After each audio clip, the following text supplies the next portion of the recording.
One Story, 62, Osée de 1 à 14, Osée, reconnaissons Dieu, cherchons à le reconnaître. Maintenant, nous avons osé. Plus tôt, à partir d'Ésaïe, et dans Jérémie et Ézéchiel, Dieu a pointé les péchés de son peuple et a déclaré un jugement en fonction de ces péchés. Et à cause du jugement et de la destruction, le peuple de Dieu souffrira, mais Dieu cherchera assurément, appellera et renouvellera son peuple. Et le même contexte se déploie dans le livre d'Osée. Lorsque le prophète Osée travaillait, dans le sud de Juda, le prophète Ésaïe exhortait à la repentance en pointant les péchés de Juda, tandis que le prophète Amos appelait à la repentance en pointant les péchés du nord d'Israël. Et le prophète Jonas a travaillé à Ninive, la capitale de la Syrie, qui allait détruire le nord d'Israël, et le prophète Osée a été témoin de la destruction du nord d'Israël. Contexte historique d'Osée. Le prophète Osée a reçu la parole de Dieu pendant les règnes d'Uzia, Jotham, Ahaz et Ézéchia, rois de Juda, et pendant le règne de Jéroboam, fils de Joas, roi d'Israël. Dans le sud de Juda, pendant les règnes d'Uzia à Ézéchia, la période d'Osée coïncide avec celle de Jéroboam II dans le nord d'Israël, jusqu'au dernier roi, Osée. Tout d'abord, après Salomon, Israël a été divisé, et Juda au sud a commencé avec le fils de Salomon, Roboam, comme roi, et Jéroboam comme roi dans le nord d'Israël.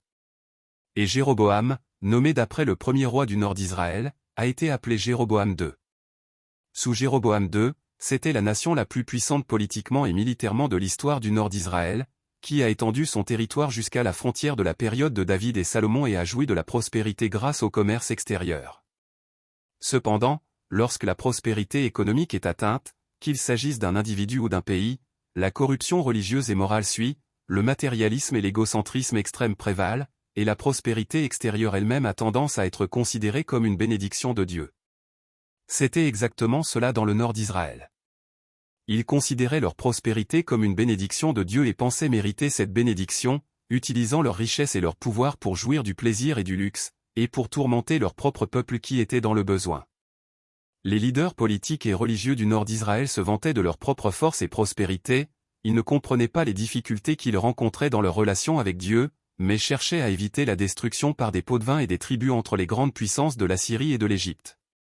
Le peuple accumulait également de la richesse par tous les moyens, et n'hésitait pas à accomplir des actes abominables en adorant les dieux de Baal ainsi que de nombreuses autres idoles étrangères en plus de Dieu pour obtenir des bénédictions.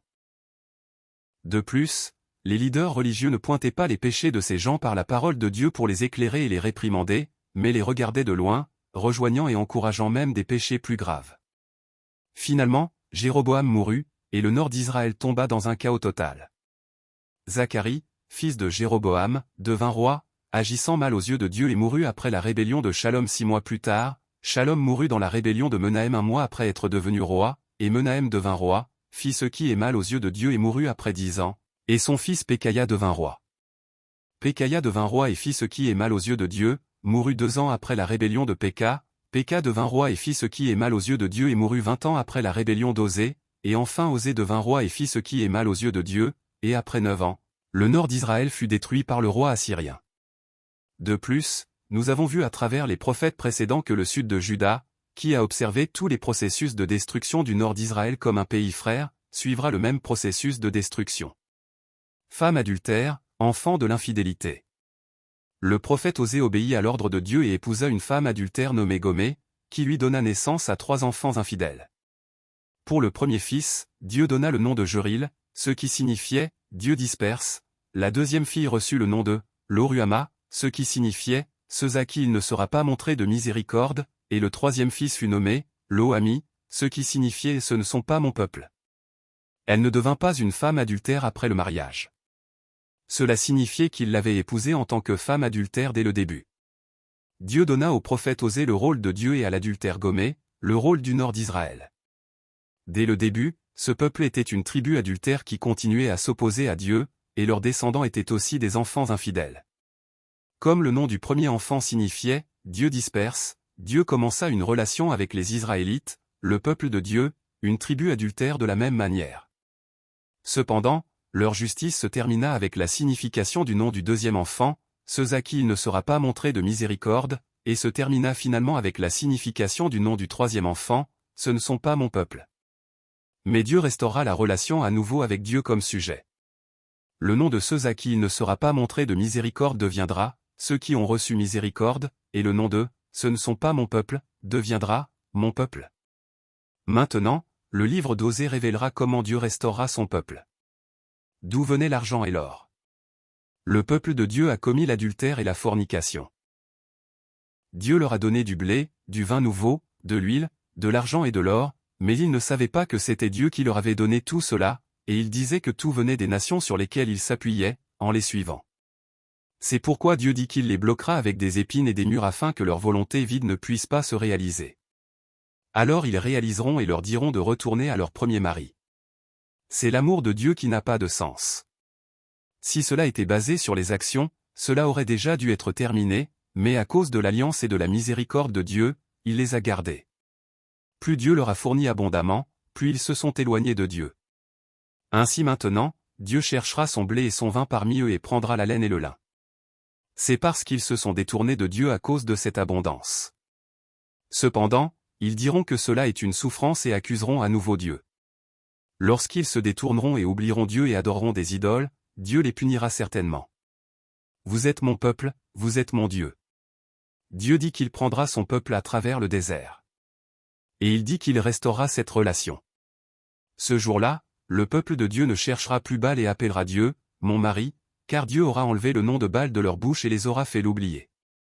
Dieu leur donnera la paix, et il les épousera avec la justice, la droiture, la grâce, la compassion et la sincérité et les rendra connus. Et ce jour-là, Dieu répondra. Pour sa cause, il les plantera à nouveau sur cette terre, aura pitié de ceux à qui il n'a pas montré de miséricorde et dira à ceux qui n'étaient pas son peuple, tu es mon peuple. Et il répondra, mon Dieu. Ce jour-là de Dieu viendra. Aime la femme qui est devenue adultère. Le rôle que Dieu a donné à Osée et l'amour que Dieu a montré aux Israélites, qui se sont constamment rebellés. Et cet amour viendra finalement à travers l'œuvre rédemptrice de Jésus-Christ.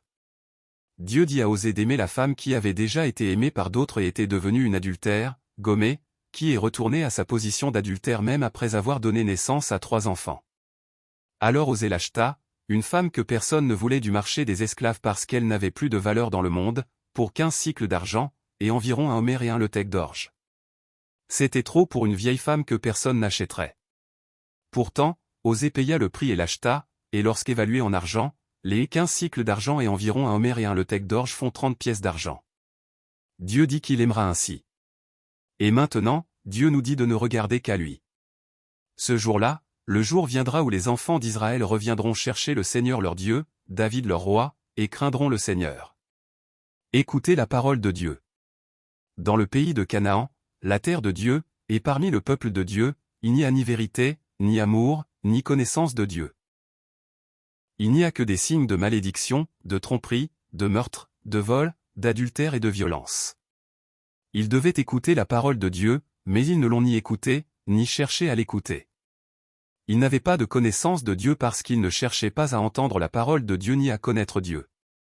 Ils ne savaient pas ce que Dieu voulait ni ce que sa volonté était. C'est pourquoi Dieu les abandonnera et les oubliera. Dieu les punira selon leur conduite et leur rendra selon leurs actions. Lorsque vous souffrirez, vous me chercherez sincèrement. Dieu continua de réprimander non seulement le nord d'Israël, mais toute la tribu d'Israël. Parce qu'ils avaient un esprit adultère, ils ne connaissaient pas Dieu et ne pouvaient pas revenir à Dieu à cause de toute leur idolâtrie. Finalement, ils ne connaissaient pas ni ne cherchaient à connaître Dieu, et à cause de leurs péchés, le nord d'Israël et le sud de Juda tomberaient. Même s'ils cherchaient Dieu avec des sacrifices d'offrandes, ils ne pouvaient pas rencontrer Dieu car Dieu les avait déjà quittés. Dieu ne reviendra pas vers eux avant qu'ils ne se repentent de leurs péchés et ne cherchent le visage de Dieu. Ce n'est que lorsqu'ils souffriront qu'ils chercheront et demanderont Dieu. Je veux que vous connaissiez Dieu. Le peuple de Dieu, qui avait adoré des idoles vaines et ignoré Dieu avec les choses que Dieu leur avait données, recevra le châtiment de Dieu pour les ramener à lui, et ceux qui seront punis reviendront finalement vers Dieu.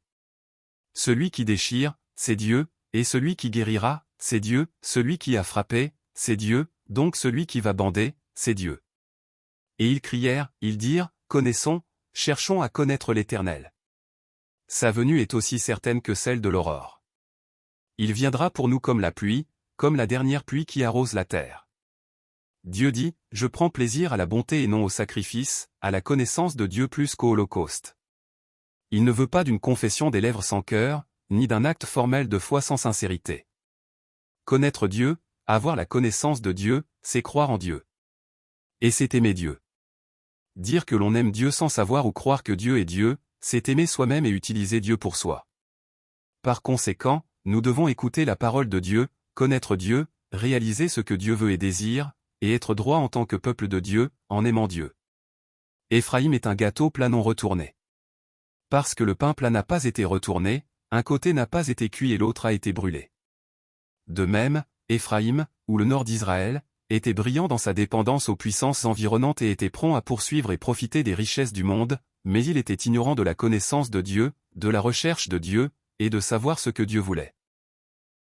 Le cri pour revenir à Dieu n'était que sur leurs lèvres, mais en réalité, bien qu'ils souffraient de tout cela, ils ne revenaient pas à Dieu et ne le cherchaient même pas, et au lieu de cela, ils criaient vers l'Égypte et se dirigeaient vers la Syrie.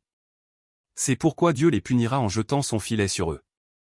Dieu essaya de les sauver, mais ils mentirent contre Dieu et se rebellèrent sans chercher Dieu.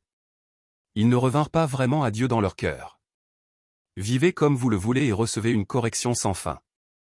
Les Israélites du Nord vivaient comme ils le voulaient. Ils abandonnèrent le bien, et établirent des rois et des dirigeants, et fabriquèrent des idoles pour eux-mêmes avec l'argent et l'or que Dieu leur avait donné. Dieu punira sûrement leurs péchés. Leur perte et la manière dont ils peuvent vivre. Dieu parla. Les idoles du veau d'or qu'ils avaient construites et qu'ils possédaient encore seront jetées et brisées.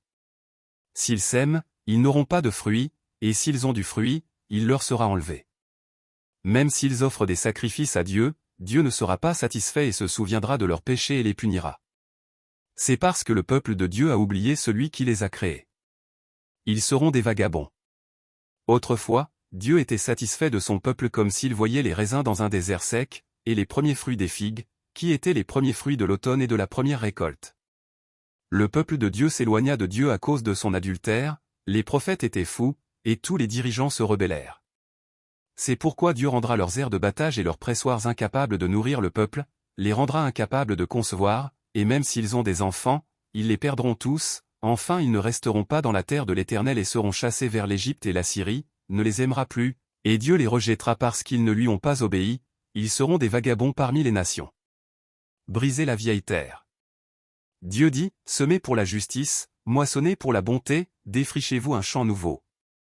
C'est le moment de rechercher l'Éternel, jusqu'à ce qu'il vienne et déverse pour vous la justice. Mais nous savons. Le renouvellement des cœurs du peuple de Dieu ne vient pas d'eux.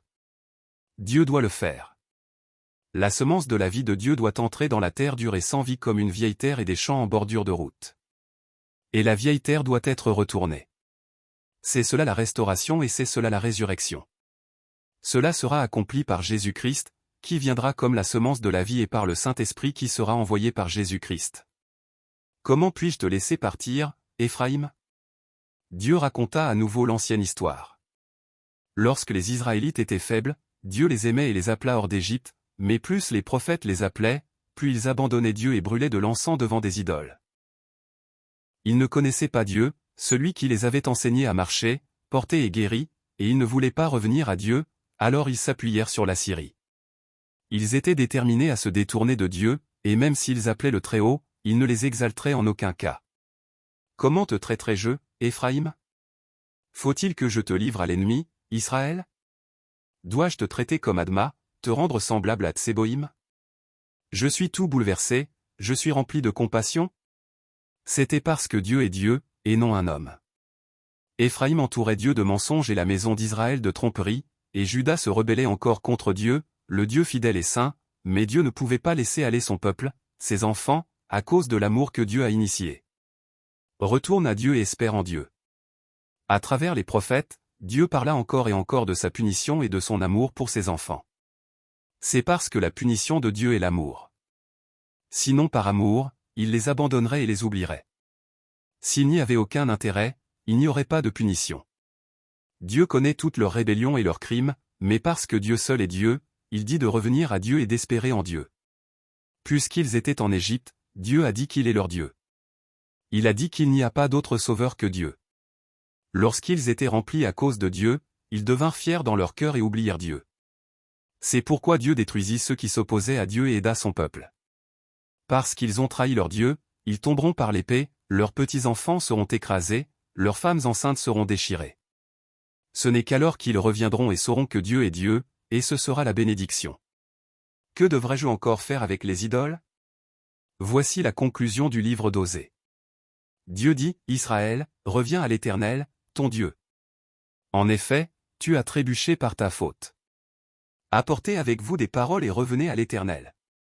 Dites-lui, pardonne toutes nos fautes et fais-nous bon accueil. Nous t'offrirons, au lieu de taureaux, l'hommage de nos lèvres.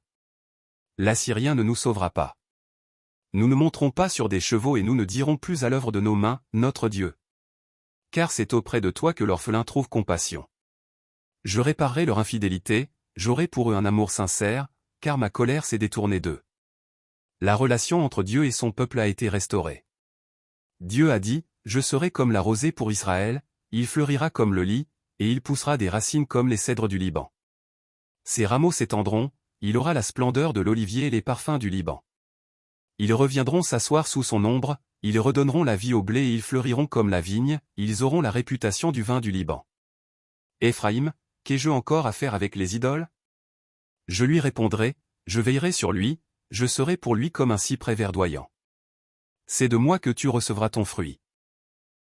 Dieu a dit de revenir à Dieu avec la parole et d'éliminer toute injustice. C'est tout. Cela ne peut pas être fait avec la puissance du peuple de Dieu. Nous devons chercher cette grâce de Dieu. Osée se termine par le message, qui est sage? Qu'il comprenne ces choses. Que celui qui est intelligent les connaisse. En effet, les voies de l'Éternel sont droites. Les justes y marcheront, mais les rebelles y trébucheront. Toute la récupération se réalisera, mais ni la réalisation ni l'appréciation ne viendront encore. Ils ne peuvent pas eux-mêmes briser la vieille terre, et ils ne peuvent pas adorer complètement Dieu avec leur force et leur mérite. Ils ne peuvent même pas revenir à Dieu. Ce jour viendra. Dieu seul, le zèle de Dieu accomplira la perfection de cet amour. La justice de Dieu sera accomplie par le mérite de la croix de Jésus-Christ. Cela sera fait par l'œuvre du Saint-Esprit à travers Jésus-Christ. Cette histoire de l'amour de Dieu continue.